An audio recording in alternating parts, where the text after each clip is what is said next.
Good evening and welcome. As we almost are at the halfway point within week of this semester, I'm impressed to see what you as students have accomplished. On top of that, productivity of our faculty members and the work that's been accomplished in the school's committees. It's been a busy fall filled with many things to celebrate. A new Chicago studio location, the Women's Reunion and Symposium, the school's participation in the Chicago Architecture Biennial, and the announcement of a new director who will be joining us in January. Tonight we gather to celebrate and welcome Suchi Reddy, the school's 2019 Visiting Plym Distinguished Professor. The Plym Distinguished Professorship is a very special position within the School of Architecture.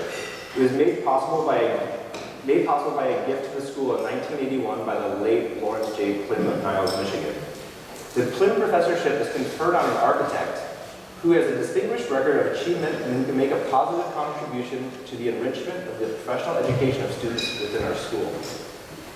Our past Plym professors have included Gunnar Burkert, Paul Rudolph, Joseph Eschrich, Minoru Takayama, Edmund Bacon, Tom Main, Carmine Pinos, Dominique Perot, Francis Halston, Norman Crowe, Ken Lin, Kengo Kuma, Ken Frampton, Yohani Plasma, and most recently, John Dong. The School of Architecture at the University of Illinois was delighted to appoint Suchi Reddy, principal of Reddymade Architecture based in New York City, as this semester's Plym. Suchi founded her practice in 2002 with a human-centric approach to design, one that assesses the economic, social, environmental, cultural impacts of her work on both people and the planet. She brings decades of experience in large-scale cultural, educational, healthcare, retail, commercial, and residential projects to her award-winning New York-based practice, which is soon to expand to LA. Specializing in diversity, Reddymade's projects have included public installations, exhibits, adaptive reuse of historic buildings, large-scale commercial projects, residential work in micro-apartments, and recently a prefab house. Form follows feeling, also the title of our studio semester, is the guiding principle of her practice, with a strong belief that the quality of space evokes emotion and good design, calibrated carefully to humans, influences well-being, creativity, and productivity. This is evident in Suchi's projects, like the Space for Being, which was exhibited this summer at the Salon de Mobile in Milan, which she partnered with Ivy Ross from Google. A project that recently opened a year ago in Times Square, the X, which was celebrating Valentine's Day at the crossroads of New York City. One of my favorites, this Dream Machine project of hers, an Airstream trailer, which she collaborated with artists to bring art forward in different ways. And even another project, which I recently read about, Deborah Burke is not building now, the Women's Building, which was, Suchi was shortlisted for converting a former women's prison in New York City into a Center for Women's Global Rights, which was a fantastic project. So, for me, it's been a pleasure and an honor to work with Suchi this semester. Personally, I witnessed the amount of effort it takes for a single-handed person to run a practice of size and scale in New York City, and the amount of effort required to educate clients and the public on what design means and the struggles and the successes that one must overcome in order to bring these ideas into reality. I know that these values were imparted not just on myself, but on our students, and they're going to stay with us for a long time. So I'm pleased to welcome Suchi.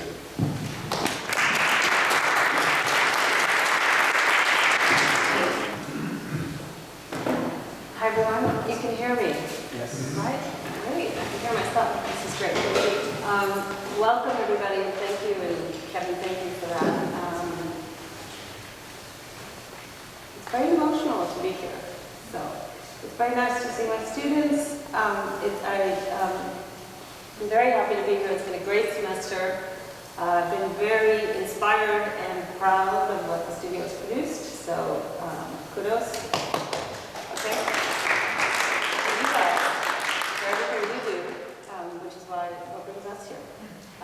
So my sincere thanks to Kevin, to Professor Erickson, who I've been honored to teach with this semester, former director Jeffrey Pass,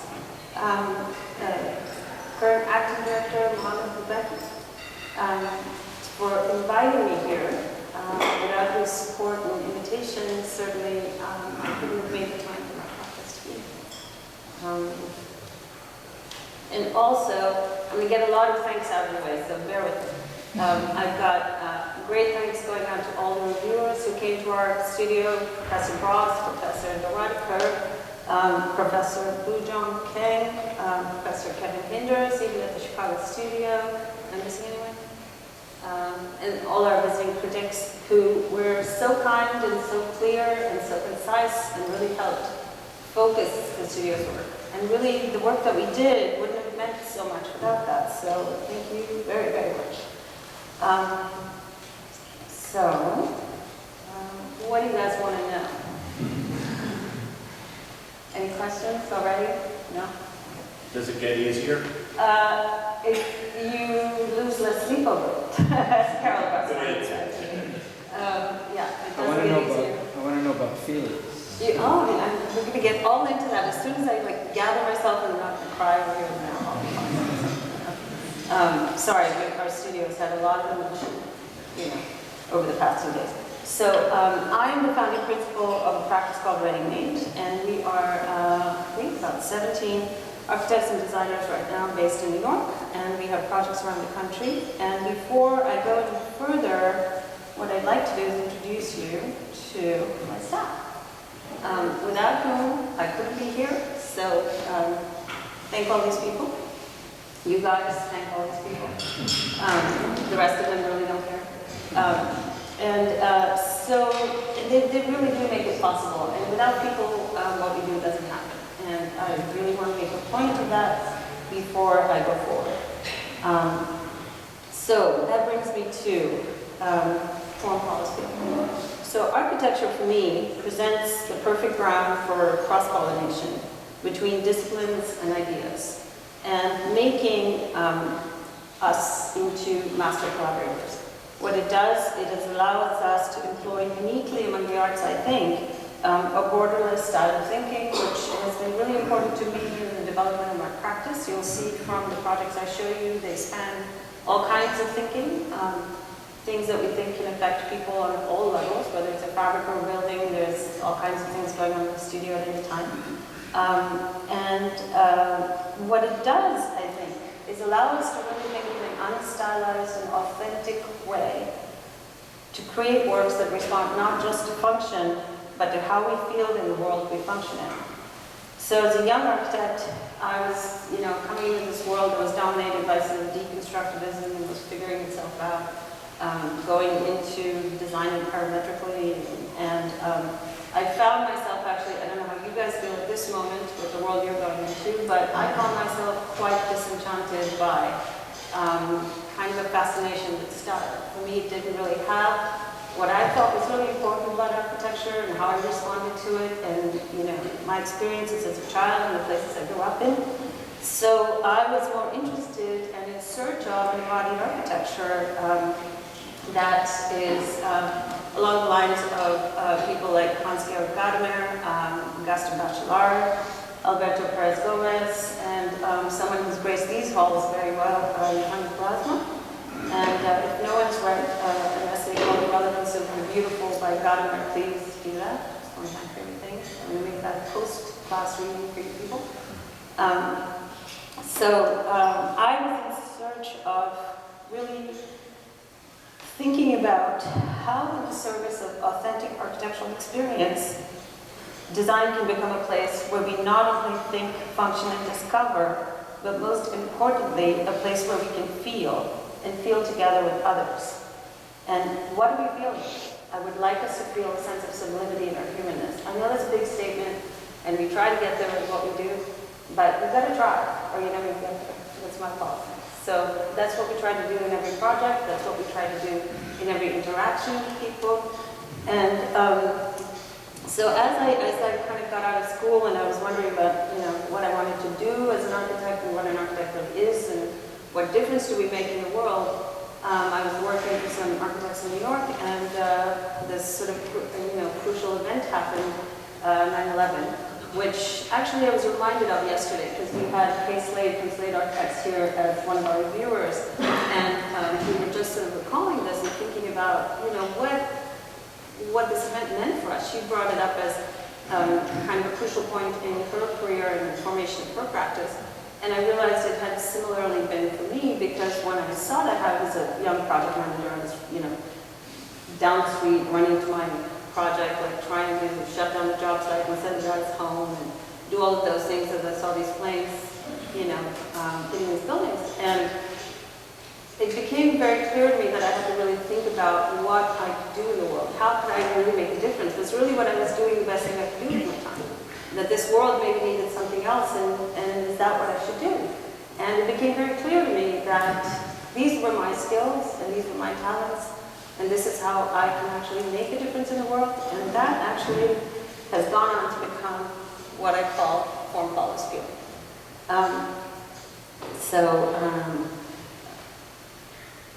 Let's see, what can I tell you about that? What I wanted to do as an architect is really be able to find a way of creating architecture that came not from outside influences, but from inside influences, that we really think about what we're doing, how we're impacting other people. And it is now also affecting the research focus of our practice, which over the last 10 years has grown to encompass a fairly new field called Neuro Aesthetics and Neurophenomenology, which looks at how space and design affect the brain and the body, which for us is really important. And as an architect being interested in technology, I feel that over the last 50 years, the biggest advances in technology have been made in these fields of science. And if we're not looking at that, I think we're doing ourselves a disservice. I think we have done ourselves a fair amount of disservice by, giving over our agency to capital. And I think bringing things back to what I consider the essential democratic space of the body is a very good way for us to get back in the conversation about how we really affect people. Because everyone, regardless of their differences, regardless of their political views, can understand what happens to them. So here's some rationale. And so these are the ideas we've been exploring in our studio. These brave 12 people who went on the journey with us to start thinking about architecture from a different starting point, to see where we get to see if it's an authentic response to a problem. So looking to architecture's power to act as a catalyst for well-being, wonder, and creativity is the one that I've followed through many projects and paths. And I'll share with you some of them tonight. Finally, this is a picture. So the first one, I will start with what Kevin made mention of. This is one of our smallest and maybe heaviest projects per square foot. It's a sculpture that we made in Times Square. We won a competition that the AIA had organized along with the Times Square Arts Alliance. And weirdly enough, I'm talking about well-being, but I'm going to start with maybe one of the most noisy places in the world, which has its own atmosphere. So the brief was really to architecturally describe or architecturally translate a quote which said, justice is the expression of love in community and tenderness is its expression in private. And what would you do with this physically?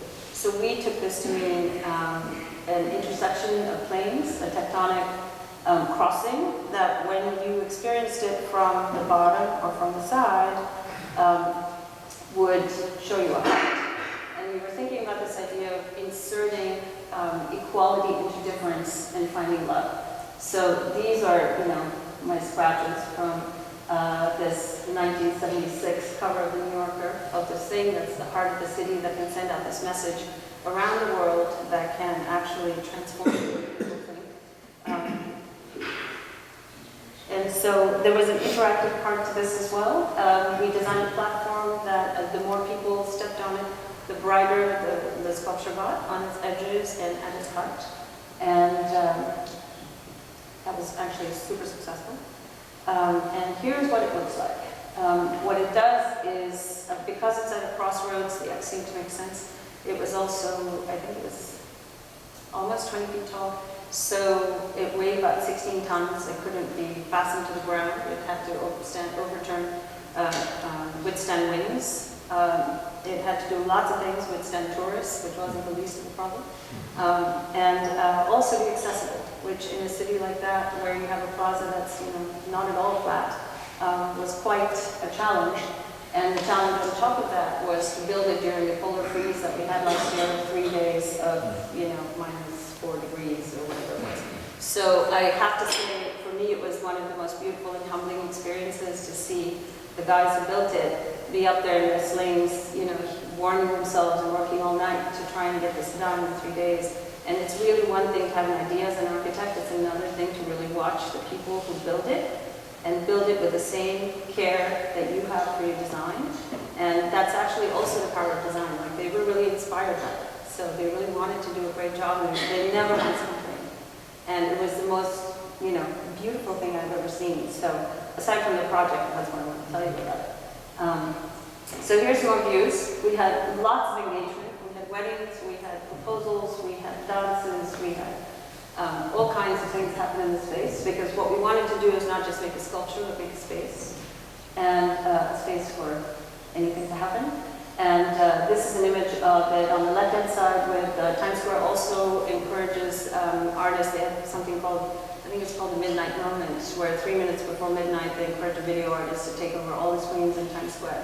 And so this was it's a drop of honey that goes over a ball of light or something. And it was a beautiful, beautiful sculpture. So it was also this wonderful thing about being in the presence of so many creative people, and also just working in the city, where this Times Square feels like permanent daylight when you're there for 4 days. You have no sense of time, you have no sense of the passing of anything. And how do you actually create something that relates to people in that space? You have to compete with it, you have to work with it, and I think we were fairly successful. It's an aluminum structure on a steel frame, and it reflected all of the colors of the screens around it, and managed to fit into the context, I think. And is now finding a permanent home in the city of Venice Beach, California. So next year, it is going to make its way across country and stop in several states, and hopefully invite conversations about love and justice in all kinds of different places from lots of different sides of the conversation. So this is how also we want to take architecture and insert it into popular fabric so that we can see what difference we can make. Because I looked around and I said, I don't know what I can do to influence the conversation that I see happening or not happening around me, but as an architect, I think this is something I can do. So coming to a crowdfunding platform near you next year, you'll all please look for it. Because, we all have to self-fund these things, that's the other problem. So, we'll figure out it, not an issue. The next project I'd like to show you is actually a competition that I'm also very proud of, because my studio managed to finish this in about 10 days while I had to go home. My father passed away, and I had to leave them, and I had to go to India, and they got it done. We started, and they did it in 10 days. So I'm very proud of it. I've been hanging in the office and tell everyone about it when they come in, because I think it's a good design, but I also, feel the energy of this. And this was a competition for converting a coal-fired power plant in Taiwan. It happened to be in the middle of agricultural land, also was a sanctuary for birds, and so this became a project that integrated both landscape and culture. What we did is insert cultural programming over all of the maintenance parts of the power plant. So we inserted this kind of second-tier park that became a landscape park that also then recalled what was happening on the ground and offered spaces and vantage points to view the wildlife in the area.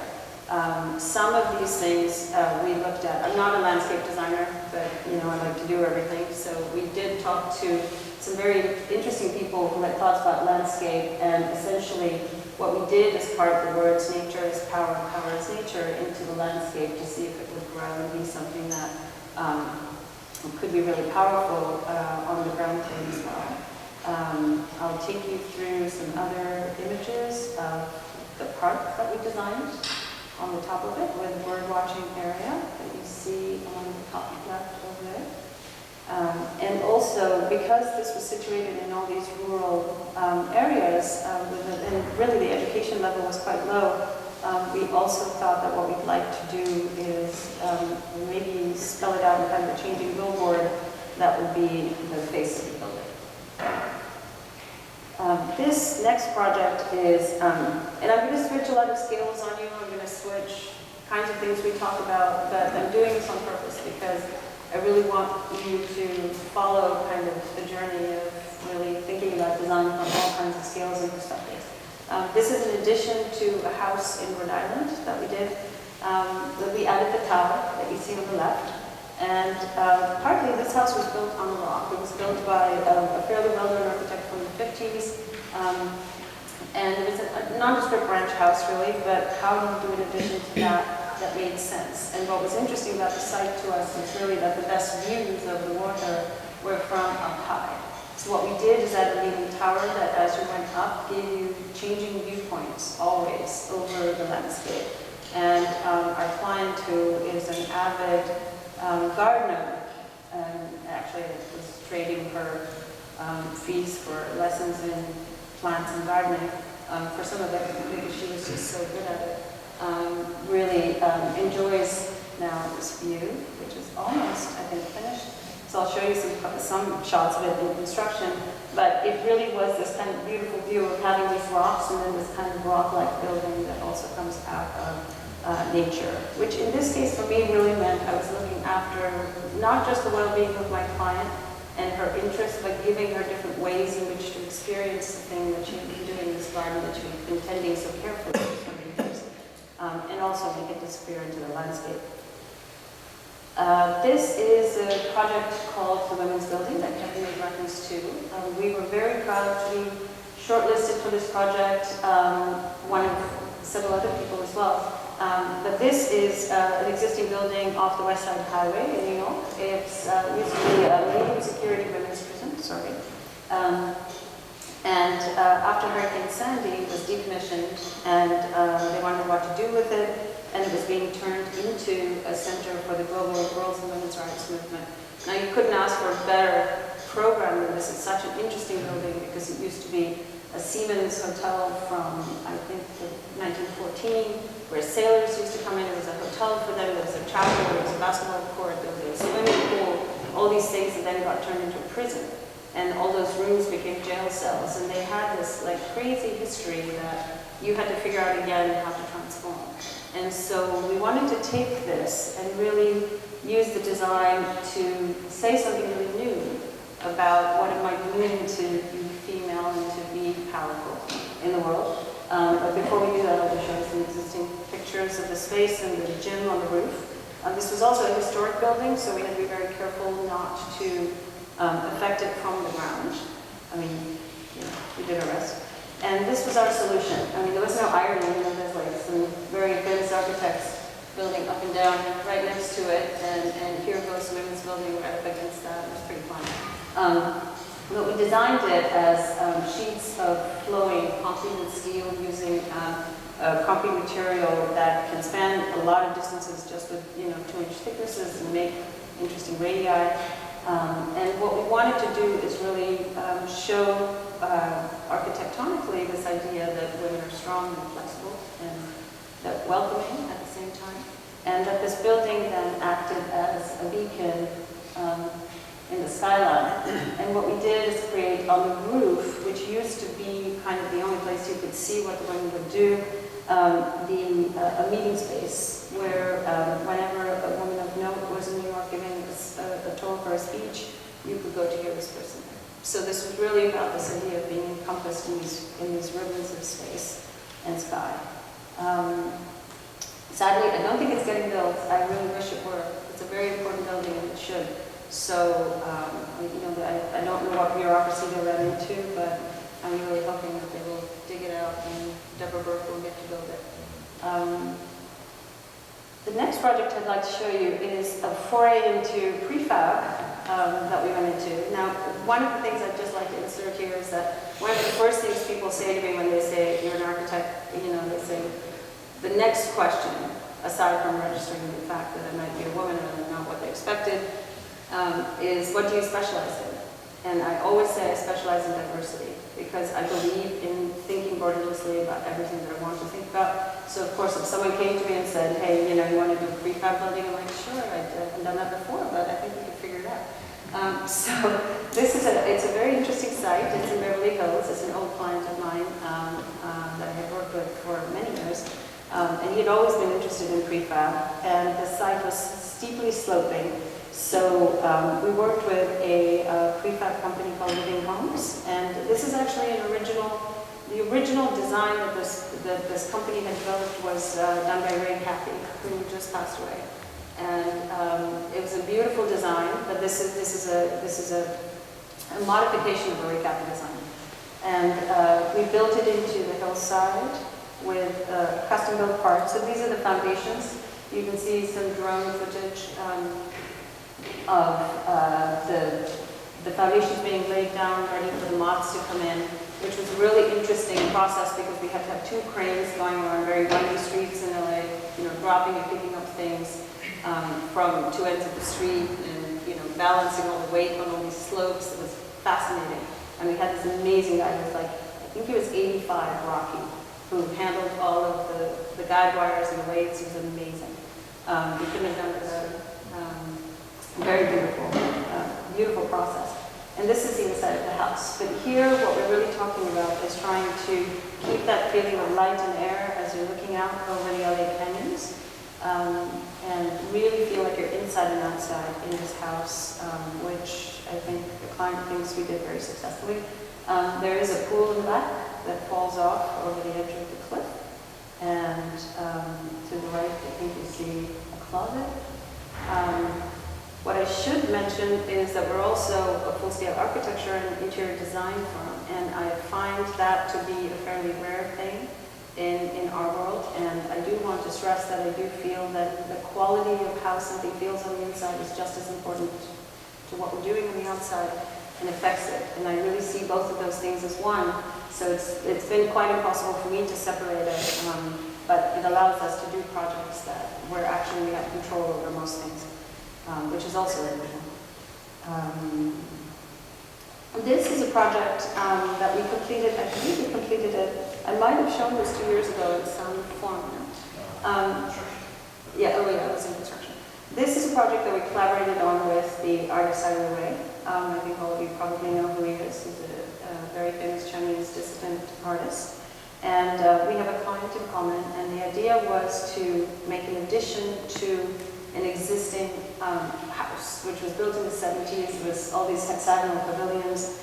And what we did is take the hexagon, turn it into section, and extrude it over the hillside. So it was a very simple design, a very small budget, believe it or not. And that's what we ended up doing with it. So it's 2 wings that get connected to the main house. That's it in the winter. And that's it just after construction. We don't have any really new photographs of this, but it was really beautiful to be able to explore what pavilion kind of living feels like in upstate New York through this project. And really, again, looking at the inside and the outside and the connection of person to nature, framing these large trees through these openings, framing vistas. It's a very peaceful place that looks out over 10 acres.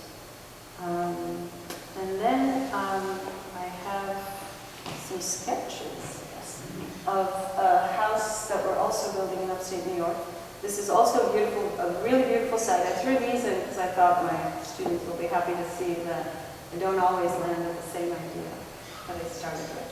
Right? So it's a very simple house. It's a pavilion. It's a guest house. We're moving the client up the hill where the view is better and where the sunsets can be watched. And he's actually failing in health, so this was a very important thing to be able to get him to a place where he's making the most of the place that he's loved and spent so much time in his life. So we looked at exploring lots of different shapes, and what we ended up doing, which is also really super interesting to me as a development, as an architect, is, and I'll just cycle through the inside, I'll come back out to it, is a design that looks like this. And the reason that we did this is because it sits up on a hillside, and there is actually a land conservancy that really watches very carefully that things don't get built that look like sore thumbs in the countryside, that they're oversized, that they look terrible, and they ruin a landscape, which is a rare thing in America. And it was really beautiful to see that be in place. And it was out of respect to that we wanted to design something that could, hide itself as needed. This is under construction at the moment. And so we clad it in wood, and it opens up in lots of different ways.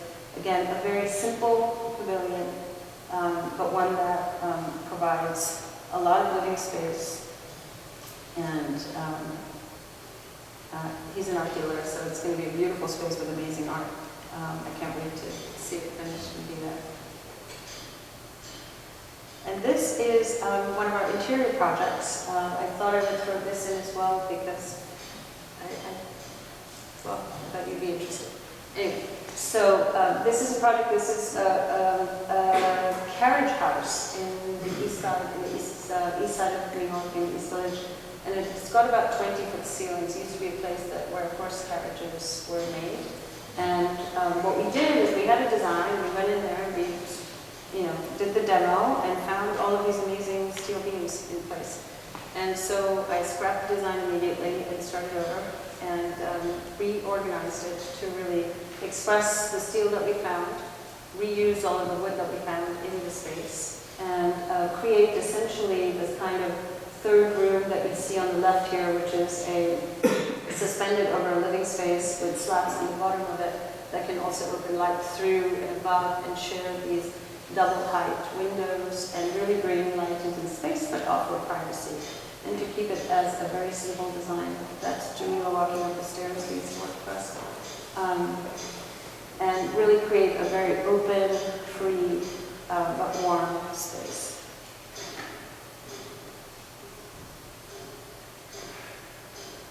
And this house, or this apartment I wanted to show you because this client was also a very interesting person. She had an amazing drawing collection. She had a very beautiful collection of drawings and prints, and she was reinventing her life, and she didn't know what she wanted her space to feel like, which often you get from people, and you're reinventing who they are, and you're helping them find themselves. And it was really a question of working with her art to see how do we, complement that. What do we do in terms of color, in terms of interest? And it made her so happy that we actually could find something that could make her feel that she could reinvent her life in the space in the way in which she wanted to. So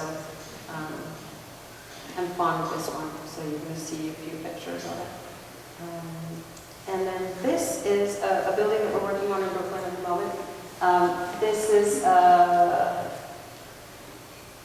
has two parts to it. The first part is a community space, which is this kind of square block that you see in front, which will be open to the public and used for nonprofit fundraising. And the rest of it is actually a single-family house on the second, third, and fourth floors that you see there. And the way it's organized is, it takes its shape because of the way in which we decided to let light into the house and to design views. It had always been my dream anyway to design a concrete bunker in New York for someone. And so they gave me the opportunity to insert some windows where I needed them, but no, not more.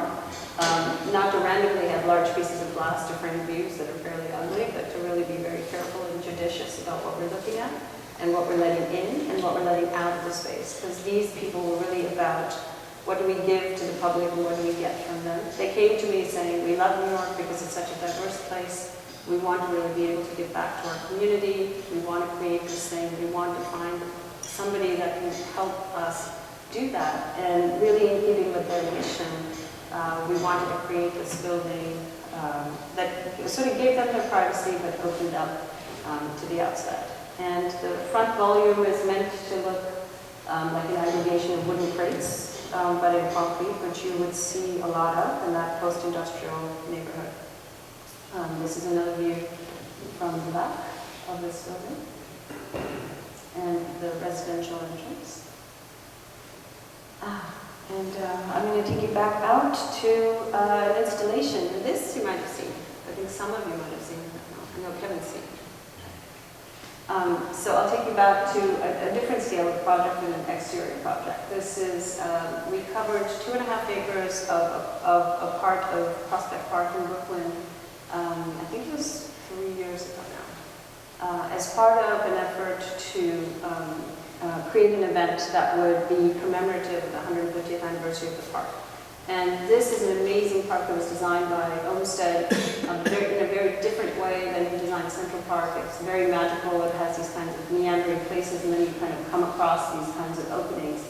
And what this was designed as this, which had fallen into disrepair over time, and the park had been looking to bring attention to the space and to raise money to fix it, but also they wanted to understand how the community felt about the park. And so from here, it went to being this kind of defunct space, right? So what we did is, it's a park, so you can't go into the ground more than 6 inches, you can't touch any trees or leaves, you know, what are you going to do to create something that will last in the outside, in the elements for over a week? Actually, I think it's 2. And so what we did is we decided to turn these empty pools into gallery spaces and amplify them by creating around them an undulating kind of installation of 7,000 different pinwheels. And these pinwheels were made of compostable paper. They could be printed on. People would send in their thoughts about the park and their feelings about the park, and they would be curated to be printed by the organizers of the event. And we created galleries inside and outside around these pools to make something like this. So this is what it looked like from the air. And we converted the 3 different pools into 3 different seating areas. So the first one was a log that we just, I didn't have any money, no budget on this one either. So I found a log in the park, I cut it up, and we painted the edges yellow, and we stuck it in there. The park had some Adirondack chairs because some of the landscapes of the park were modeled after the Adirondacks and they had been donated. We painted them yellow. And in the last one, we actually created a bridge because we did have to create ADA access, which I also believe very strongly in, that we need to make our world as accessible to as many people as possible. And so we made a bridge. And I have to say that one of my most favorite moments, I'll show you later, suspense. So this is what it looks like from different areas. So people could walk through it. They could look at what they had sent in. They could participate in workshops on site where they also made their own art. And so you walked into 2.5 acres of undulating yellow, which took an invisible force like the wind and turned it into reality, and where you could see it.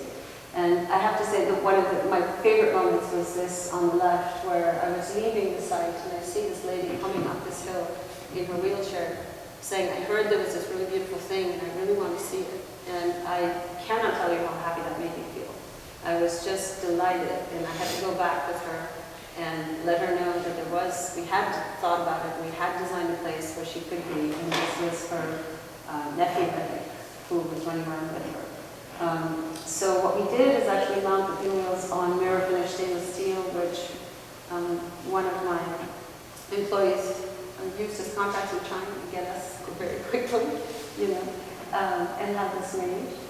We geo-mapped 7,000 points very precisely in several different heights to create this. So again, this is about community engagement, it's about people, it's about, I guess, Instagramming, and it's about, I particularly love this number on the bottom of it with the ball, it's kind of how I felt when I was there.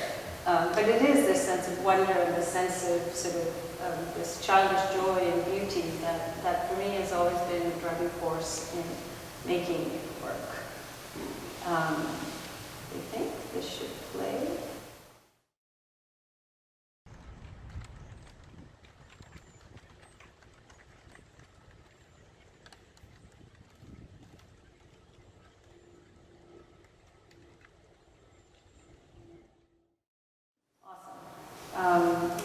So along the way, what has also happened, and I should mention this since this is what our studio's been working on all this semester, About 10 years ago, I heard the phrase Neuro Aesthetics, and I couldn't wait to get back to the studio and figure out what this is, because, you know, it was putting science and aesthetics together, and I needed to figure out what it was. And I came across the fact that there was an institution that was putting neuroscientists and architects together to really think about how we could think about space. And so I began exploring this and looking at how really can we use science to think about these things that are so important to me, which are feelings and emotions in space.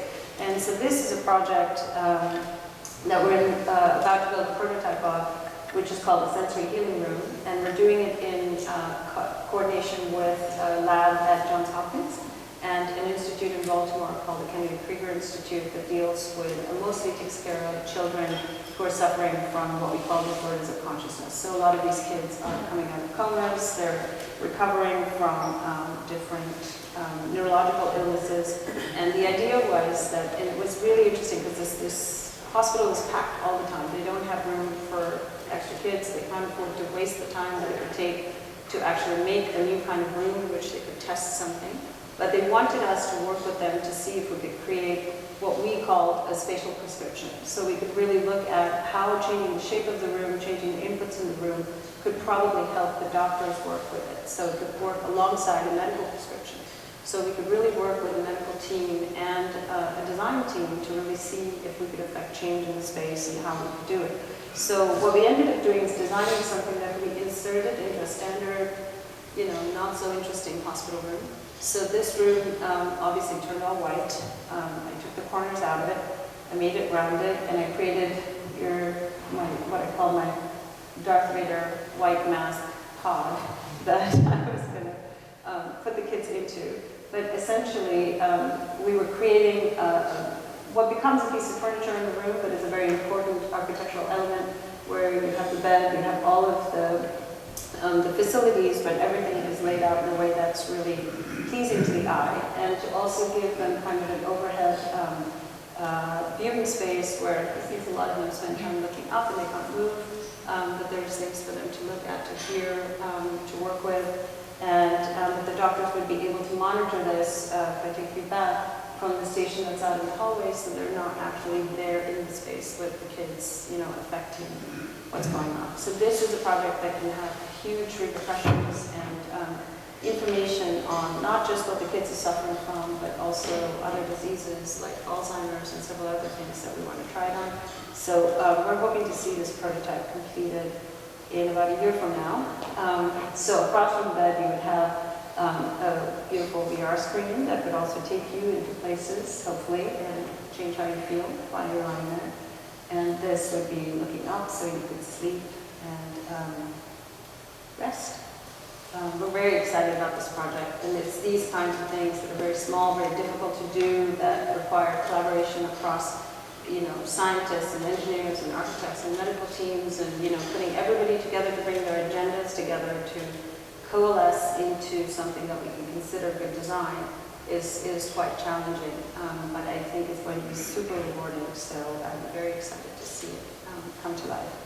So this next part is our other sort of built project in Neuro Aesthetics, which is called A Space for Being. Now this was an installation that happened this year in Milan. It was commissioned by Google with us, and we designed it along with Google, with a furniture company named Muto, and with the lab at Hopkins that I worked with on the previous project. And the brief was to design 3 different rooms that were all the same. They were living, dining, but 3 different moods that could evoke 3 different feelings. And Google designed a band, and people wore the band, and they would walk through these different spaces with anechoic chambers that acted as palate cleansers kind of between the rooms. And in the end, would have their data shown to them to see where they were most at rest. And none of the data was saved, everything was deleted. This was a very, project that really respected people's privacy, which is, we keep getting asked for the research from it, and we don't have any because we couldn't keep any of it. But part of it was also to take the data and really show it in this extremely beautiful way. So that data could be beautiful, your experience could be beautiful, that the world actually that you see and touch and every surface around it, the beauty of that is actually having an effect on you. So these were some of the sketches that I tend to finger paint. These are some of my finger paintings of like color, earth, mud, you know, quiet gray. And this was a space that you entered through. So this is very kind of lab-like and sort of white, and this is where you get your bands. You guys have all seen this, right? Okay. I didn't get any references or critiques of this when we were working together, so. Later.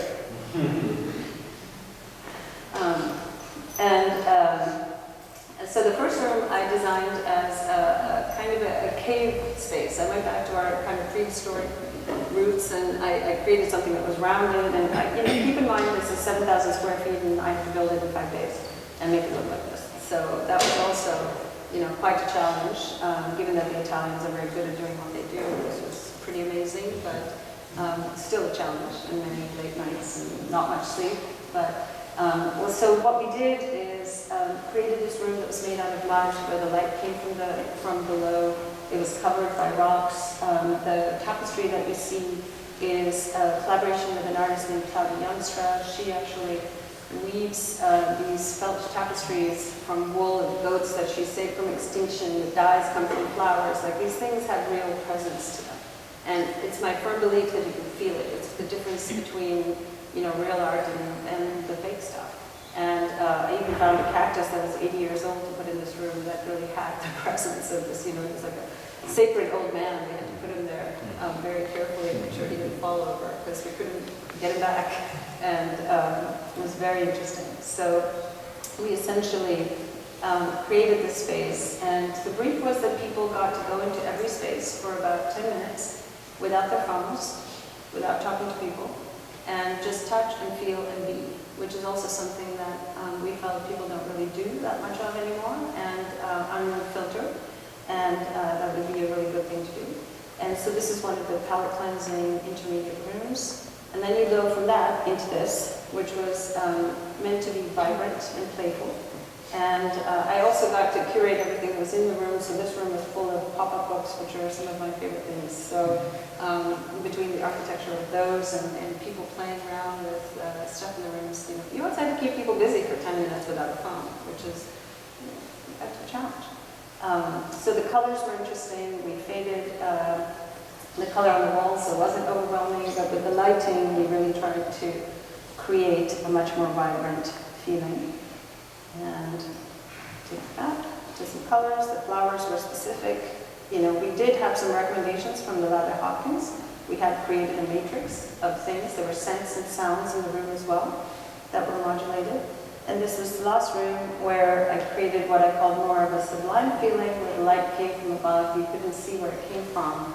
And we commissioned, or I designed these artworks of burnt wood that are on the walls that also emit this kind of smell in the room that people would touch and feel and smell as they came out through the space. And here's a close-up. The walls were actually made of paper. This is a paper material that's cast to feel like concrete. Follows along with our interest in innovation and the fact that I have so many amazing, talented friends who were willing to go on strange journeys with me. So we made a material that went up on the walls, which was acoustic as well, so it really helped to give you this feeling of quietness. And we introduced plants in this room. And that is supposed to be a video.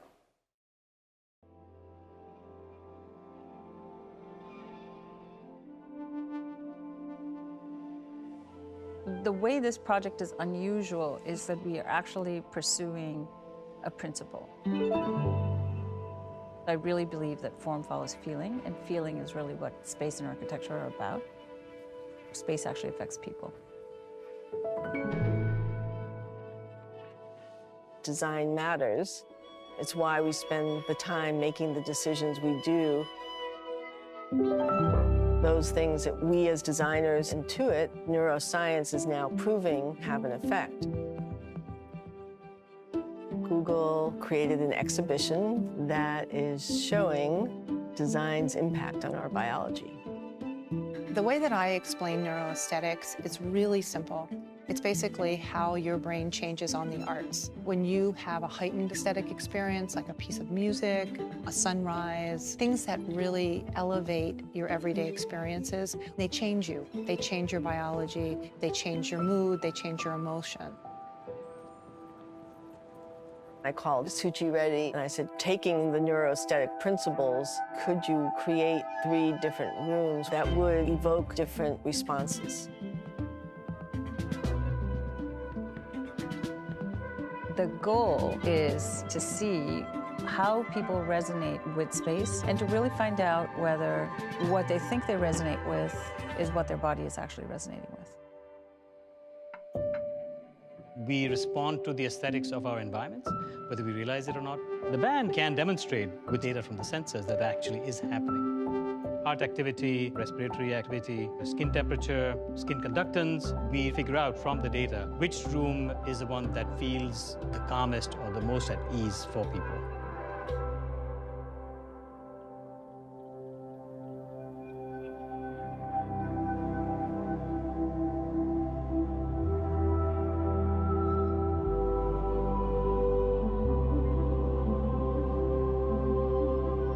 Where does your physiology feel most peaceful? I think it's what people are searching for. The space between the notes, the place where they can come and just be. The interiors where we work and where we live have a deep impact on our well-being.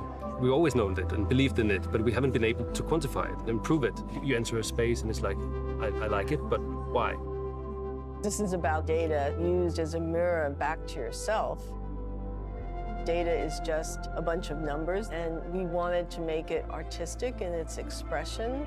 It can be really hard to put an aesthetic experience into words. But suddenly by combining science and technology, we get a new language. We've selected room 2 as the room that you were the most calm in. Maybe a watercolor can tell more than 1,000 words. Technology has the ability to help you know yourself better.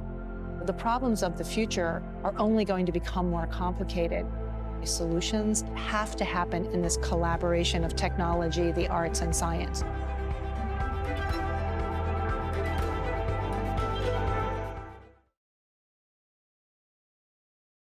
So we modeled our project in the studio after this project, and I have to say I was very happy to see everything that the students came up with. I was so impressed with your dedication to the idea of really looking at design from the inside out and coming up with some amazing projects. So with that, I'd like to conclude and just say it's been my deep pleasure to be here this fall.